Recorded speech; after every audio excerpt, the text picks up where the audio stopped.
not all, good all the time, but definitely a lot better than it was before. You won't know me when the feeling's all gone. What's poppin', TJTV, Gleason Nation? Welcome back to TJTV. This is episode 131, I believe. Anyways, I'm here with my man Marshall Bleu. I did a video with him on suicidal ecstasy, and I actually reacted to his video. It was like very trippy at first, and like for some reason it just spoke to me. I really don't even know how it spoke to me, but it did because like I don't know, watching your video just like really just like it hit me with like a ton of bricks, and I don't know. It's a good thing too. But it like I don't know. But first, before we get into all that, like, how are you doing today, man? You're from Maryland, you told me, and you seem like a pretty chill guy. Dude, I'm doing pretty great. Honestly, like I was sad that we missed the first meetup. Like when the first original interview, I was like, oh crap, I felt bad. But dude, now that I'm here, I'm doing pretty well. Everything's pretty exciting right now. Oh man, how about you, man? How do you feel? I don't even know. Like it's been a crazy weekend. Like I told you earlier about the whole apartment thing and all that. Yeah. But I mean, I guess, like, because it's winter, I mean, it's more just, like, I don't know, it's kind of dreary out. I mean, you know how it is, you live on the East Coast. It is, honestly. I mean, the one thing I'm glad about right now is that, I'm in Maryland, like I told you earlier, but it's not snowing. That's the one thing. And, like, I have to drive everywhere, like, nowadays. Like, I just get my car in the summer. So, like, I'm just happy that it's not, like, an actual, like, freaking catastrophe. Like, because it would have been if it would have kept up like last year. But other than that, I mean, it's just the music right now. The music is going pretty well. And in terms of, I don't know if you ever got to talk about the Chick-fil-A meme. Did I ever get to show you that? No, but I saw it on your thing, and I was like thinking, like, did you work there, or do you work there at the moment? No, I don't. I actually don't work there. I have one friend who worked there, but I just straight up love Chick-fil-A. I don't know why. I made the meme one day, and I was like, you know what, this deserves to go viral. So I just kept sending it to everybody, and like, eventually it just like popped. I was like, okay, like, it was pretty wild. Yeah, man. So with everything going on, like, what was your childhood like? Was music always your passion, like in your childhood, or was it just like did it just come out of nowhere? See, I feel like I'm lucky still in my childhood, but yeah, like I don't know, like. Okay, so I liked music a lot since like at least 6 or 7 from when I can remember. I knew I liked it. I knew it was like a thing. I didn't know it was like that significant. I thought it was just like, oh, it's like, I'm pretty into it more than most people, but I wasn't like thinking of doing anything with music or performing or producing anything like that. But like, I don't know, I was just introduced to a lot of music when I was young, and I just heard it all the time. And then I started to get obsessed over it. But particularly when I heard like rap for the first time, like for real, like when I really heard it, I thought they were all saying the same words over and over. So like that just really fascinated me, and I was like, who would listen to this? So I looked it up, and I was, I thought I could do this, so I started doing it. And that was it was just like curiosity. Like it wasn't really any like this. I needed a release. Eventually, it did. Become like a good release where I can just like, put stress out and stuff and just be like, hey, this is going on and talk about it. But at first it was just like, I just wonder. And, 13, I was in like 8th grade. I started doing a little bit more stuff, getting a little serious, not really super. I was just like, I'm kind of in it, putting songs here and there on SoundCloud. Not the best quality. I mean, they're long gone now. Like, I still have like the original copies, but like they're cringe-worthy. And like as I would imagine, but like, dude, from 13 to 16, I think that was like the most change. Like when I was going to high school, I went to private school, in high school and middle school.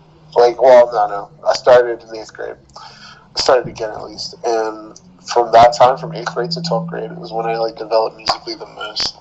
Honestly, like being in like my symphonic band, actually, like I think that was what really set a lot of this stuff off. Like it wasn't even just hip hop in general, it was just music in general. Like I loved it. I loved performing, I loved shows. Like I just thought it was so fascinating. Like entertainment was just like so freaking fascinating. I was like, yeah, this is wild. Like this, like, I wonder how people feel, like, when they do this every day. And I was like, and just the thought started getting in my head, like, a lot more. I was like, yo, what if I really want to do this?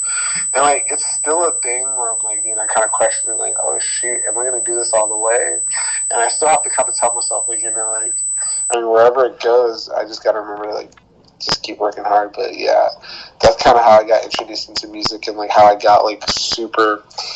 I mean, I guess dedicated towards it, like, to the point where I am now, where I'm just, like, making music, like, making maybe 3 beats a day, and always doing something with music, like, always.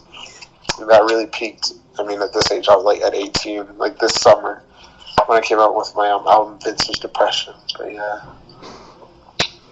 So, like, you've just been doing it ever since then, pretty much. Yeah. I would say, like, the time marker for, like, the serious... Like, when I became serious was, like, age 17, 16, when I was, like, super serious. And then 18, when the music really started to peak. Like, when the music quality itself. And I would say within the last couple of months, honestly, as it really started to, like, reinvent itself in so many ways. Just, like, the process of writing music you wouldn't even believe. It's just weird, man. See, I made some, stupid music beats when I was, like, 13, and... I can't believe I'm saying this, but, like, when I first did this show, I made a video about, like, women. I just, like, bashed them all, like, this, that, and the third. And this opening song I used, it was called Slap That Bitch. And I made that song when I was, like, 13. And everybody hated it. Like, my mom hated it. My sister hated it. Oh, my God. And it's still on my sister's old laptop. I just deleted the video from YouTube. And it's the first episode. But episode 2 through whatever else is, like... I think 2 through 12 is on YouTube, and, like, the rest is just, like, on Facebook. And then I guess they started getting more serious, like, around, like, 2017, where I interviewed people, and that's where it got, like, more recognized and all that. Right. And yeah, that's why you gotta send me the link to that, man. You gotta send me the link to that. That's wild. Once my sister comes down. Huh? Say again. Once my sister comes down, like, I want to see if I can get her laptop and just, like, send you that. No, that's such a relatable moment, like, for all artists. Like, we always are going to come up with some cringe crap before we get a real sound going. Like, despite how cool you think it is then, a couple years later, it's going to grow into something you're like, oh, why did I do that? Like, yeah. But it stops at a certain point. I definitely think, like, at a certain point you can look back and they're more of artifacts and, like, stepping stones and milestones rather than just cringeworthy events and memorabilia, That's how I look. I look back at my old YouTube channel and I saw, like, I have, like, 3 YouTube channels. One which I use, one which I'm starting to use this year, and one that I haven't used since I was 13. And looking back at my old videos off camera, I'm just like, whoa, like, this is really fucking awesome. Like, I'm 13, like, talking about, like, oh man, when I was back in the 90s, I was like, I didn't even remember back in the 90s. I just remember, like, the television shows. Right. It's just like... Yeah. I mean, like, yeah. It's definitely, man, it's unescapable. Everybody's going to start from somewhere. And, like, that was one thing I struggled with. But the thing, what's funny about that, though? I still listen to my old stuff, even though it's not the best quality, and I'm, like, bumped into it. I'm like, man, I get what I was trying to do. Like, I was at a point where I was, like, old enough to kind of make the ideas in my head, but I didn't know how to really articulate it. And, like, in music, I didn't know how to play the notes, how to do this or say that. I didn't know. But I was like, as I became older, I began to understand, like, what I was trying to say, what I was trying to do. And now I'm able to do those things, but I still look back and the fundamentals, man, they're always there. Like, and that's one thing, like, man, I get worried when I see, like, other artists, they make stuff and it's not amazing, but they get really discouraged when people are, like, kind of looking down on their music. They just think that it's game over right from there, but, I mean, that's not even the beginning. Yeah, man. I mean, but where did Suicidal Ecstasy come from? Because people have been, people on Twitter are, like, DMing me. They're like, man, that's a good song. I'm just like, well, I'm like, thanks, but, like, it's not me. They're like, well, what's it about? But, like, how did that, like, the music video was good, though, I have to admit. Like, I did like the music video. Thank you. Yeah. Suicidal ecstasy, man. Okay, so suicidal ecstasy is, man, it's so real. So, okay, when I say so real, I mean, like, it's describing, like, kind of how you feel, like, when you're depressed. So, suicidal ecstasy, what that means is, like, you can find no comfort, no type of hope, no comfort, really, in anything but the thought of dying. And, because ecstasy is a drug, but it's also, a state, I would say maybe euphoria, and just oh wow, I feel safe here. I feel not even safe, but I feel good here. And to be suicidal ecstasy would mean you feel good knowing that you have comfort dying. That if you can't make it in this life, if you're just not content, because a lot of people have this void, man. A lot of people are just stuck. They don't understand, what they're missing in their life, and you get really caught up in depression, man. You can really get caught up. For a while, I struggled with depression for a little bit, just about a bunch of things, family and just me and music, and I just couldn't figure it out. And after I really got to know myself, was when I made that song. It wasn't really out of sadness, but it was out of looking back and reflecting on the times that I had gotten out of. Very specifically, I remember I was in the car, and my friend Trey, he goes by Nick Miranda, that's the stage name. He's on my label, and he made that loop, the melodic loop, and I was just listening, and I was like, man, this is really, I love this. This is just wild. And there are no drums, mind you, so I was just like, let me just sing something to it. And I wasn't even trying to be edgy, or it just came out of literally suicidal ecstasy. I just started singing it, and I was like, what? This is crazy. So maybe 2-3 weeks later, I continued with the project. I got my friend Josh to put drums over it, because I didn't feel like producing this one. And he did it, and man, I was amazed. He did everything just so and I was like, wow, I can really just talk. I can really put my heart into it. And that's what I've been doing a lot recently, just putting my heart into the songwriting process. The beat making process, that can take care of itself, because I've had a lot of practice with that. But man, you can't really teach songwriting. You have to take it from within, man. You have to. Granted, there are techniques, to make choruses catchy or hooks better and all that stuff. But man, you can't replace experience, and you can't replace immersion. And that's really where it came from. It just came from me looking back and being like, wow, I've made it past. Now it's my turn to help other people relate. Because one thing, man, you don't want while you're depressed is to feel lonely. That's a terrible combination. That's a lethal combination. Because that, man, and we just need to be more aware. My main thing was as a society, I think we're aware of suicide. I really appreciate shows like 13 Reasons Why.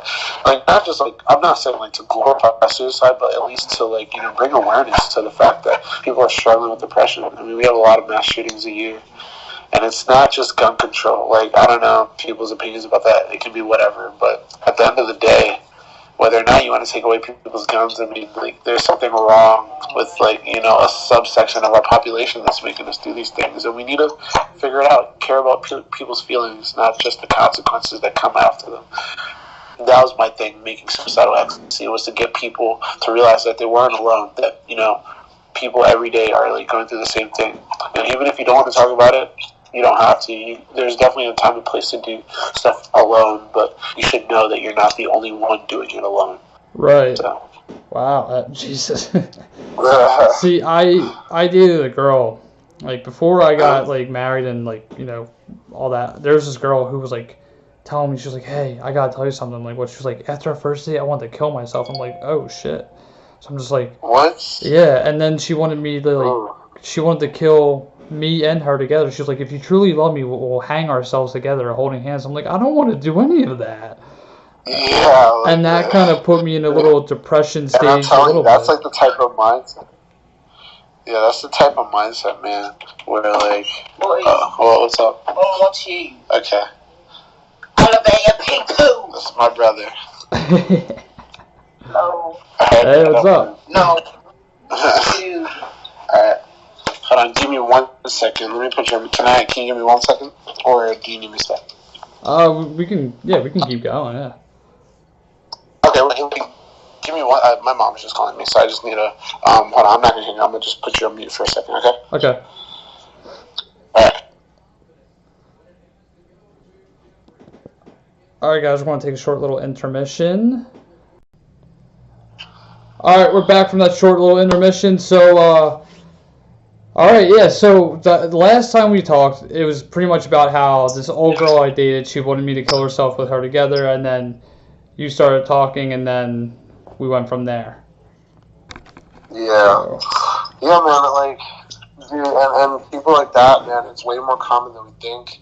Because it's like, you really think about your life and, like, what you want to do, and you're just like, man, I don't feel like I met them. I feel like a lot of times, like, every day, especially in America, we have a big problem where we focus on, like, everything that's super, popping, or anything that's, like, out of the ordinary, and we don't take time to appreciate the things that are ordinary. So we ourselves always feel like we have to be, super, like, talented or super this and that in order to matter, when in reality, like, that's the complete opposite. Like, the average things that happen in life, they're average for a reason, because they do matter. That's why they happen all the time. And I think that's really what contributes to a lot of, just depression, especially in the demographic of teens, because, like, we see social media all the time, and nobody ever shows you the struggle on social media. I'll tell you, I've had a lot of long nights making music, arguing with people, like, and I don't show that, man. Nobody does, because it's just like, it just doesn't attract people, and we really believe that people's lives are good all around 360, when in reality we only see one side of it.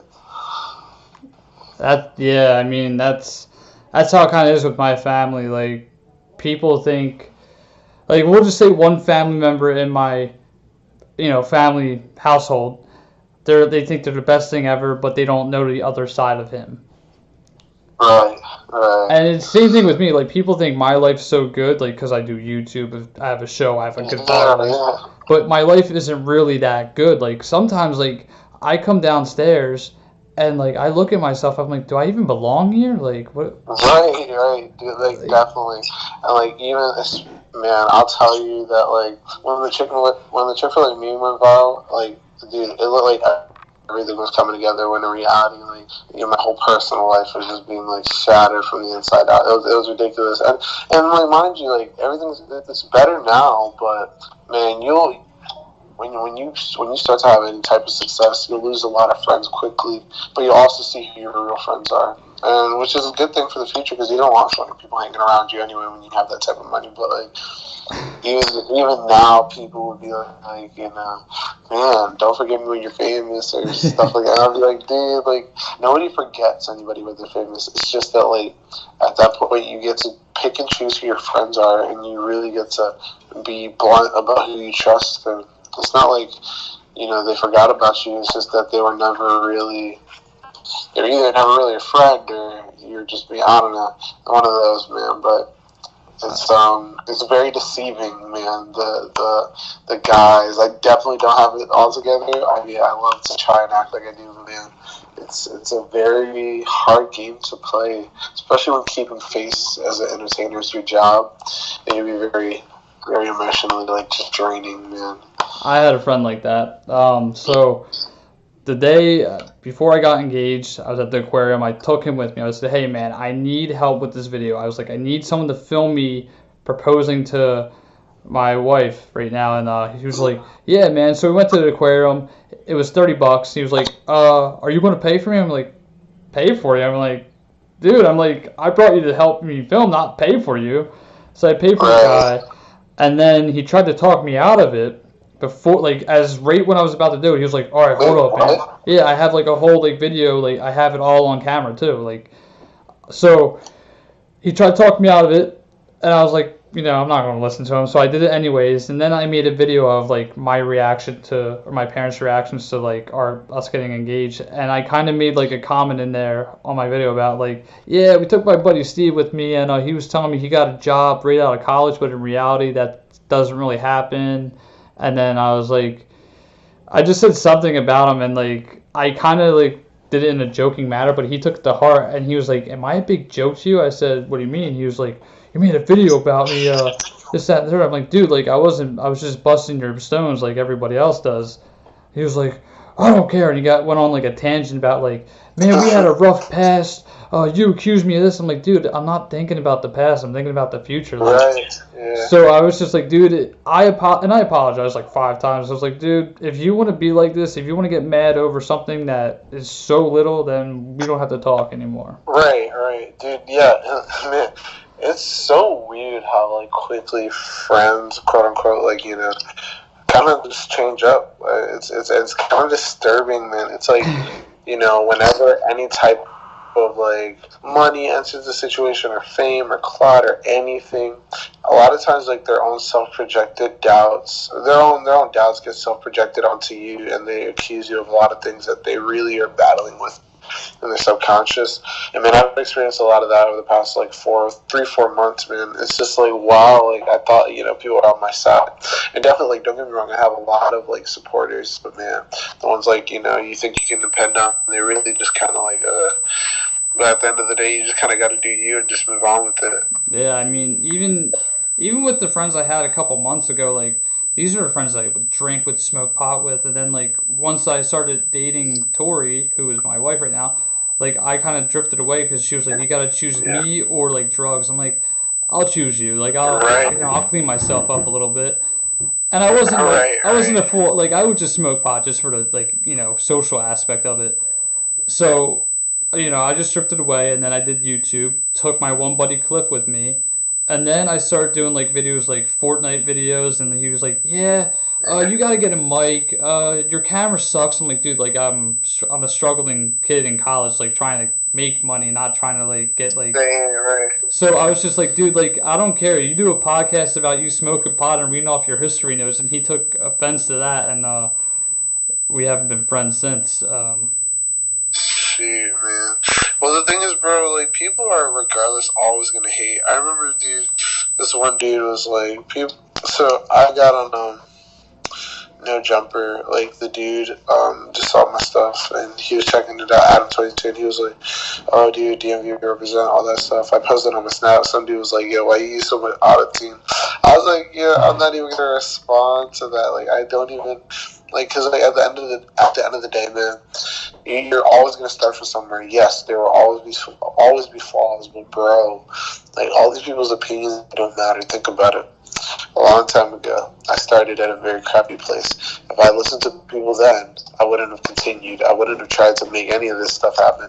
Try and get a meme go around. Try to do anything. Try and get any magazine. I would have just forgotten about it, because I would have been like, these people are right. But man, when you start to realize that people's opinions don't matter, especially because they're not the ones, doing the video editing, doing the music editing, doing the vocal patterns, doing not learning, they're not the ones learning all this stuff. You realize, man, like, I only really have to listen to my inner voice, and really, like, that's all you really have to listen to. Of course, granted, like, definitely try and be aware of other people's opinions.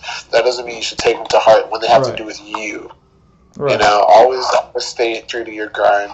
And I realized, man, if you just disregard people's opinions for a little bit and go with creative people and just do stuff, especially when they start to doubt, man, go exactly for what they're doubting. Because you're going to feel it personally. You're going to feel either personally, they're like, oh, wow, maybe I really can't do this. But then you're going to start, I remember feeling a lot of anger, and I've gotten over it, but feeling a lot of anger against the people who simply just couldn't see the vision. Like, I always wondered what the vision was, but it's like, the vision is to be, to gain a platform, be number one, and then change the rest of the world and tell them that they have a platform. But we got to wake people up, and a lot of people don't want to be woken up. They're just like forced to be consumers all the time. I was just like, nah, I think that's like a very bad game that I don't want to play, this consumer game. I want to be the one, pushing my stuff out, not just receiving it. And I feel like, with that mindset, anybody can change anything about themselves. Whether it's music, video editing, movie making, it's up to you. Yeah, definitely, man. You just have to be for it. And I see visions of me getting bigger and better, like. And I still have visions every night, and I don't sleep from it. Like, I get like good dreams that I'm going to be doing like big things, and like that's. Right. And I lost a lot of friends over this, but it's more like I'm not losing friends. I'm gaining friends. Like, Right now, I Right. consider me and you, we're talking, we're friends now. That's how I'm going to consider it right now. Because, like, it went from you messaging me on Snapchat and then saying, like, hey, Yeah. man, I like your content. So I looked at your stuff. I was like, oh, wow, I like your content. And now we're doing this. And then Exactly. maybe one day we'll collab if I That's come the down to thing. Maryland. It's like networking. Right. Yeah, that's the thing. Like, networking in general can be very. I don't know. I feel like a lot of people our age, at least, like they're just not willing to stretch themselves beyond what they're comfortable with. Like, I'll tell you, I was very like iffy about the music video, but I was like, what if I just go crazy with it and just be myself and just be like, just make it what I want to see. Man, people have a hard time really letting themselves go so that other people can partner with them and work with them. It's hard to, come to terms with yourself. When you compare yourself to all these big athletes, all these big actors, singers, rappers, and whatever. I just hope, that can change eventually. Yeah, so, like, with this video, or with YouTube, I want to start going, like, to the extreme with it now. Like, I don't know what I'm going to do yet, but something, like, towards the end of my video, like, the end of the year, I did a video where I killed my fiance. And that was a video I did.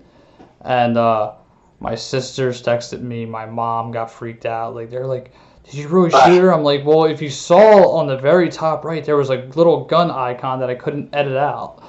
And they were like, really? I was like, yeah. Like, because I'm still new to, like, I'm using this editing software, and I'm still kind of new to it, even though I've been doing it for 4 months. I just really haven't discovered all of it, Yeah, I feel it. But, Man, it's... what were you about to say? Oh, no. I was like, yeah, it's a whole process. Just trying to figure out and get familiar with your art form and your craft. Yeah, man. So, do you have any new projects that you're working on in the next couple weeks or so? Yes, I do. So, my band, at least I think this is going to be in my band yet. We're going to release an EP called Alternative Ignorance. Okay. And I'm pretty excited for that, yeah. My band is Elevator People. If you look them up on SoundCloud, they're there. I'm everywhere, though. I'm on Spotify, iTunes, everywhere. And if you look myself up, Marshall Bleu, Bleu, you'll find me. But, we're going to be working on that. Right now, we only have one song out. It's called Street Side. If you look at Street Side Elevator People on SoundCloud, you'll be able to find it. And that's been doing pretty well, over like 6,000 plays. Oh, wow. Getting featured in like a couple magazines as upcoming artists. Shout out to the Respect magazine. Shout out to who else? Urban magazine. Yeah, but that's coming out. I don't know when I'm going to release it. I've been working on a lot of stuff, but my main thing is just getting this Chick-fil-A song out, man, the full version, and getting my band stuff done. Really, really, Alternative Ignorance is what's going to come out next. I'm really excited. I think it's going to be my band's EP. Yeah, and then we're going to go from there. Hey, man, I like that, dude. Like, I think 2019 for everybody, and I'm going to, like, say this, like, everybody who's working on something, it's going to be the year for a vast majority of people. And, like, you're kind of hyping me up for the whole YouTube thing that I'm doing. Like, but 2019 is going to hit, and everyone's going to do, like, a whole bunch of shit. Like, right now, I'm just waiting for, something good to come to my mind right now, and I'm working on like tons of videos. I'm doing like real life vlogs right now, but then I'm gonna put like more like of a creative side to my vlogs coming in. Like, yeah, definitely. I'm making a series called Anonymous, which is a series I wrote on Storyfire, and it's just. Oh, dude, I love Storyfire. You might have heard of this dude. You know McJuggernuggets, right? Yeah. That's where. Yeah, I love that dude. Like, I watch all his stuff, man. And yeah, this is so random, like, bro. That man has I have one of his tabs up right now. Like, that man literally has inspired. Like, dude, his whole just the fact that he made everything. like that's one thing that really did inspire me too. I forgot I haven't mentioned any inspirations. I was a Kid Cudi and Chance the Rapper, but dude, McJuggerNuggets, Nuggets, his grind, like he doesn't make music at all, but dude, his grind just inspired the mess out of me. Like I was like, dude, I want to be passionate about something like that. Like I want something like that. Like I want to be in love with something, that I do, not just have a job. And man, that has really like led to so much, dude. But yeah, Storyfire's the bomb though. I don't even lie. Like, I have his book. I just got his book recently for a early birthday present, yeah. And, Jeez, man, I don't even, sorry, dude. I think I'm going to get the book and, like, some of his posters, because, like, bro, I don't even have that much on my wall, because I took it all down for the music video, but I got to put some stuff back up, and I think I'm going to put that back up with it. No, dude, I watch McJuggerNuggets every other day. Like, if I wait, like, I literally wait for his videos, and then, like, if he doesn't post something, his brother will post something. I watch his brother, too, because his brother is funny. But, I'm kind of going through his way. Like, I'm kind of trying to do real-life vlogs, because, like, people really don't really, like, film their life. And, like, some people's families are different than others. Like, my family's not as crazy as his, but they could be kind of more criticized. They can criticize me worse, I guess. Yeah, I feel. I mean, it's definitely like he's like somebody who, like, I realize he inspired the use of my artwork. So he inspired me to, because dude, when I was watching all his stuff, I could kind of relate. Like, obviously it's not the same situation, but man, like everybody has their own demons and their own problems, and I really like felt like not alone watching stuff. Yeah. It was during like really dark time when I was kind of young. Not even, I would say like 14, 15, I started watching it, and man, it really grew on me because I was just like, wow, somebody I can actually relate to. Like, he's actually a real person.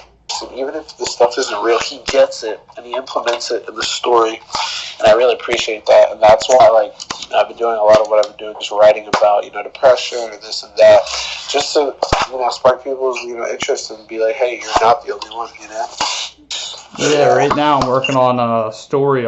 Like, I'm making my whole life story, and I'm going to make it like to a 15-minute like thing on Storyfire and just like send it everywhere. I'm still working on it right now, but I've been through a lot, and mostly I guess I could say, like, from being the youngest, you would think you would get everything, but in my situation, I'm getting the shitty end of the stick, like, as I get older. Like, for instance, I'm getting kicked out.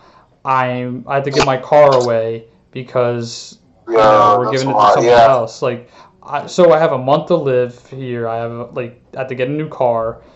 I got into an accident like about a month ago, and I still have yet to see the $1,500 check. It's just like all this stuff, like, and it's just That's a lot, yeah. But the thing about that is, man, that's like, it's weird. It's weird because literally, like, you feel all these things just coming at you right before. It's like it gets so bad. Like, let's say life is here, it's okay, and then it gets at such a low point right before the high point. And you're like, wow, really? Like, why did I have to do this right before I got success? Is this like to make sure like I'm grateful? Like, is this like the universe? Like, I don't even know. But because that's the same way. That's the same thing that happened with the Chick-fil-A meme, man. Like, I've been waiting for months for that thing to go viral. Maybe 3 months. I was being kind of impatient, but once it got out, I was at such a low point, and then it got out, and then it turned my whole day, my whole week, my whole month around. I was like, what? Because everything was going wrong. Like you said, like, car insurance can be a whole thing, man, and like, just the work situation and everything. It was just like, wow, like, this is a struggle, but then it went viral. Then magazines started hitting us up, and it's been going from there. And like I said, it's not all good all the time, but definitely a lot better than it was before. I want to use that actually for the beginning of that, like, whole statement you just said. I want to use that in the beginning of my video now. But last question before I gotta go, because I'm about to go like grab some pizza in a couple. But what do you want to, like? So picture yourself 10 years from now. What do you see yourself doing? It could be 5 years too. You can't think that long.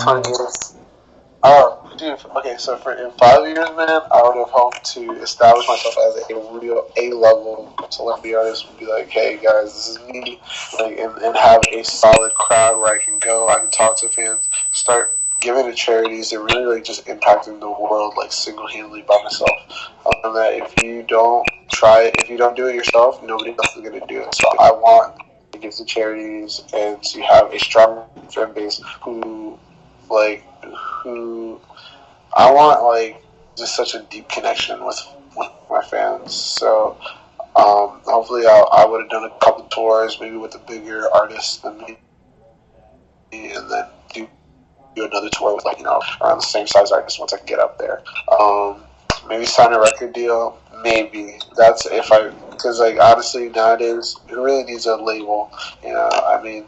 We have so much, right? And they really want to screw you. A lot of them just try to screw you out of your music, so you got to be really careful.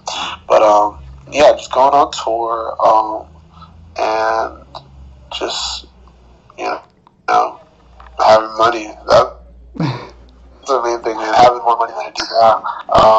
And then working on I want to work on very complex projects. Like at that point, I want to be working on my at least third album. And then have that third album be like, man, not even the pinnacle, but the real establishment, like who I am as an artist. Like once I get out there, I want to be able to run the billboards eventually. But yeah, it's all gonna take some time. So definitely. But hey, man, thank you for coming on. We're definitely gonna like collaborate very soon. Like maybe you come down to PA, I'll come to Maryland. We'll figure something out. I'm feeling really good about this. And then, hey, if you have other people who want to, like, get promoted on the show, like, definitely just, like, hit me up, send them my way, like, and, we'll do this. But this should all be coming up on Wednesday, like, when I post everything together. I just got to put a little editing in it. Gotcha. Sounds good, man. Well, dude, it was awesome talking to you for real, bro. Definitely, man. Well, hey, like I said, man, keep going, strive for, like, everything you want, and then, you'll get somewhere. Yeah, you too, bro, dude. I appreciate the grind and like your grind too. It's inspirational. Thank you, man. Yeah. But yeah, good luck to you. Good luck to you, my guy. Are you on Facebook, by the way? Before we. Yes, I'm on Facebook as Marshall Bleu, BLEU. 2 L's for Marshall. All right, I want to. Find me at the Yep. I'll look you up and then I'll add you and all that. Yeah, and I also have Snapchat, Simple Nugget Guy, no spaces, no caps. Instagram, Marshall Bleu, no space, no caps. That's MarshallBleu. Same for Twitter. YouTube, find me Marshall Bleu. SoundCloud, any streaming platform, really, Marshall Bleu. And yeah, go ahead and check out Suicide Ecstasy. Share with a friend. Check out Chick-fil-A. And love y'all. All right, dude. See you, man. Peace. Alright guys, that's it for today's episode. If you guys like this video, make sure you subscribe because this is going to be on YouTube very soon. That's really it for today, and yeah. So, that's TJAY TV, and I'll see you guys for another episode very soon. So, peace out, everybody.